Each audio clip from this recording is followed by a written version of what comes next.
Hello there guys and welcome back to another episode of the Transfer Target. Hope you're all well today, hope you're doing good. We've got loads of news to go through and loads of stories to catch up from the world of Manchester City, and of course football may indeed be coming home. A lot of people think that's like a genuine thing. It's self-deprecating for what it's worth. But either way, if you want to keep up to date with all the Euro news, of course, you should check out OneFootball in the link in the description below. Go and download OneFootball right now onto your phone for absolutely nothing. It costs £0, 0 pence. It's a fantastic app with all the Euro 2020 news ahead of the final, of course, England versus Italy. And you get all your Manchester City transfer news and all the goodness with the stats and all that kind of stuff ahead of the new season. So if you want to help support my channel a little bit and get the best football app on the market, bar absolutely none, go and download OneFootball right now by clicking the link in the description. Do it, you absolute legends. Today we got loads to go through, absolutely loads to go through, and an interesting few names. I've done a video for a few days, and there's a little bit of news kind of heating up on this front. Firstly, we are linked to Antoine Griezmann, which is interesting.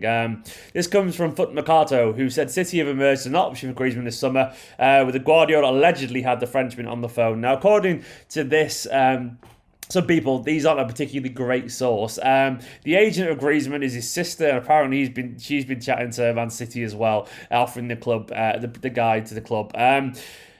I'll get onto my opinion in a little bit. You look at his record at Barcelona, 20 goals in 51 last season, 15 in 48 in his first season. I think it's probably fair to say for the price that he went, he's been a relatively expensive flop. And he's 30 years old now as well, which isn't insanely expensive, but he's definitely not particularly young. And he's on about $500,000 a week as well. He's on big bucks. Right, I'm going to be careful what I say here, obviously, because this is a sponsored video. You know, I'm working with football and I don't want them to get libelous. What I will say is, individually, I don't really like Antoine Griezmann at all. You can go and search on Twitter if you want to find out more, but I don't like him as a person. I think he's... I'll choose my words carefully. I think he's not a good person. I think he's a bit of a muppet, generally speaking. And he's also said and been involved in some very questionable things that are potentially racist, allegedly. All right, I'm not going to say too much because, once again, we're working for on the channel and so on, but I don't like him. I personally don't like him. I don't want him anywhere near Manchester City because I don't rate him as a person. I don't rate him as an individual, and I also think he's too expensive, and he's probably not the goal scorer that Manchester City need right now. I know he's a good player, but for me personally, morals and ethics come before all that kind of stuff, and I don't think he's a long-term solution either. So he's not at the moment in great form. He'd cost an awful lot of money. I don't really like him as a person, and I don't think he's the right age either for Manchester City. So for me, I'm just hoping this is just an agent hawking their client around to various clubs who could potentially afford a player like Antoine Griezmann. And Manchester City, of course, are one of those clubs that could potentially afford a player like Antoine Griezmann. But I don't like it. I don't like the idea of it personally. I'm not keen on it. I think some things are more important than this. And for me, this is one of those things. I can't deny he's a very good footballer, but I just don't like him. That's it. I don't want him anywhere near Manchester City personally. I think he's I think he's acted like an idiot far too many times, and that's putting it politely. And you don't know what I'm on about, just Google it. It's in the headlines of the past week or two. A couple of videos in particular have been just damn right offensive, and I'm not really keen on that personally. I don't think I'm being controversial there. I don't know. I know footballers aren't perfect, but in this instance, just not for me. And I don't even think on the pitch he's the solution either. I don't think he is, and that's not me just saying that given my personal opinions on the guy, but I don't think he is. And I probably believe that this is all nonsense personally. I think this has been led very much entirely from Griezmann's camp. Please, not for me. The next thing on the transfer target today is Harry Kane. Samuel Luckhurst yesterday from the Manchester Evening News did a story saying Spurs had decided not to sell Kane, and apparently they privately agreed to deny Kane a move before the transfer window closes. I don't know how true that is. Samuel Luckhurst is a Manchester United reporter, and sometimes Samuel Luckhurst can talk a lot of nonsense, if I'm being totally honest. He's got form for that. I know you won't like it, but I don't care, really.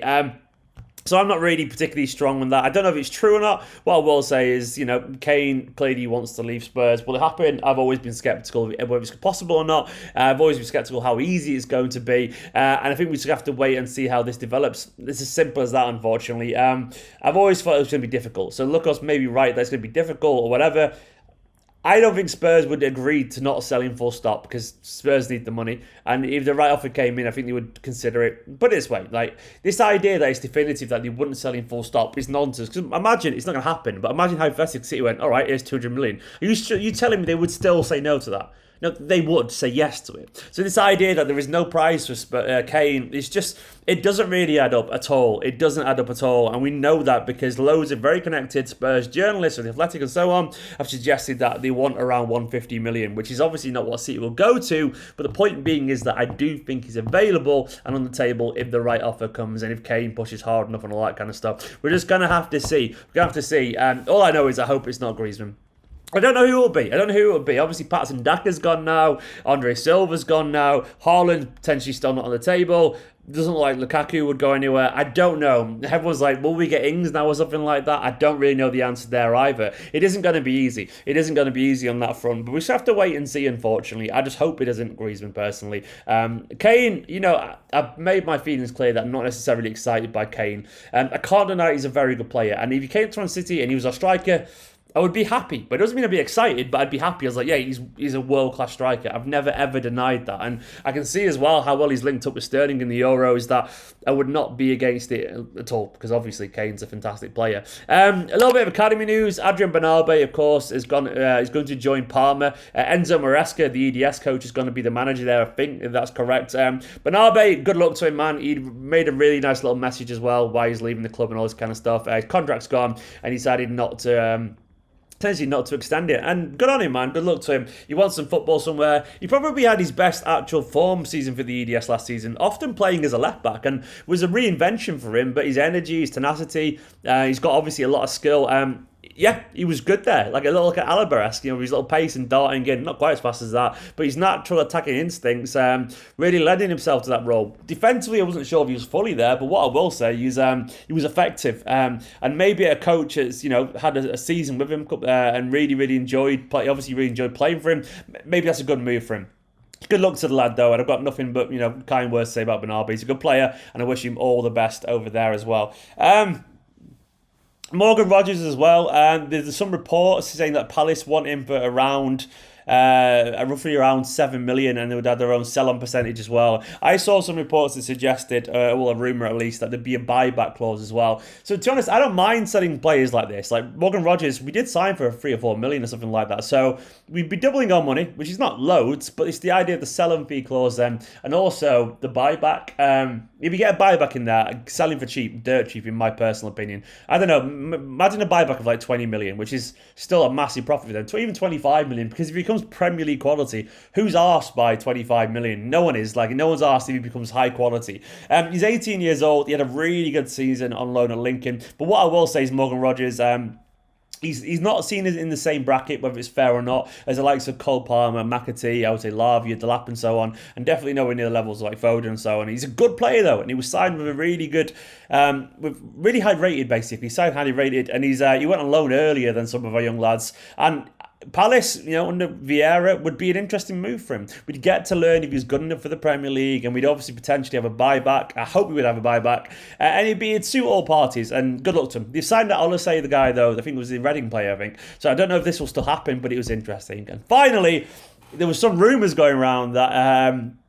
some England players could be knighted if they win the Euro 2020. Sir Raheem Sterling, well, it rolls off the tongue, doesn't it? Sterling, of course, also been a big shout for the Euro 2020 player of the tournament. I wouldn't be surprised if it was a toss-up between him and an Italian player. Chiesa might get it if he scores a winner, or Sterling might get it if he scores a winner. Either way, Sterling has been involved in 22 goals in his last 22 England appearances, 15 goals and 7 assists. And obviously, I've not done a video since the other night.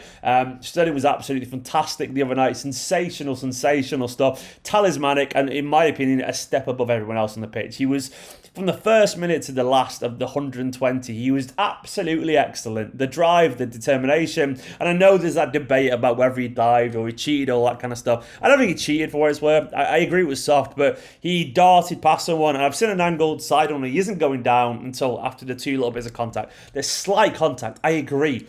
But when you're that fast and 6'3" players are nudging you in one side and then another side, it just knocks you off balance. He went down soft, but going down softly doesn't necessarily mean a dive. There's a distinction between those two. Either way, I don't think he was cheating. I think he went down softly and the referee gave it, but softly because he was just losing momentum because he was going so fast. A couple of nudges.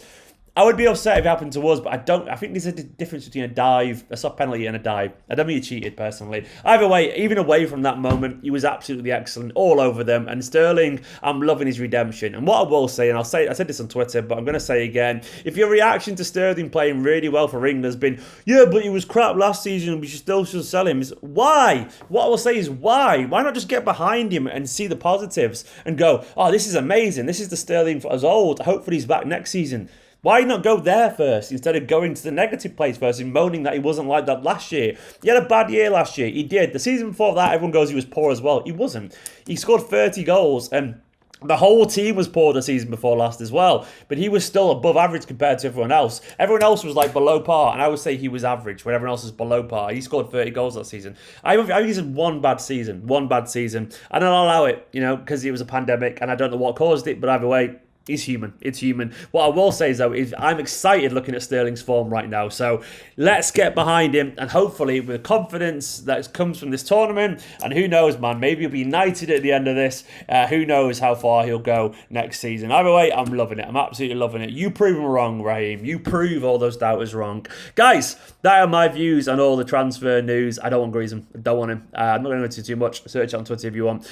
Kane, I don't know what happened, but I'll take him. Bernabe Rodgers, good luck to them if they do go there. And Sterling, the man. Thank you so much to all the Patreons, including the Patreon producer Scott Denemy, an absolute legend. More Denemy, big Denemy energy always is what I will say. Denemy's a legend, and you can be at one as well. Patreon.com/Esteemed Kompany. Don't forget to hit the subscribe button, and I will be going live on Twitch around 5 p.m-ish, I would say. So if you want a big old chat, join me at twitch.tv/Esteemed Kompany. Live on Twitch, I'll see you there around 5 p.m. UK time, which is probably about half an hour after I put this video live. In a bit, guys. Love you all loads.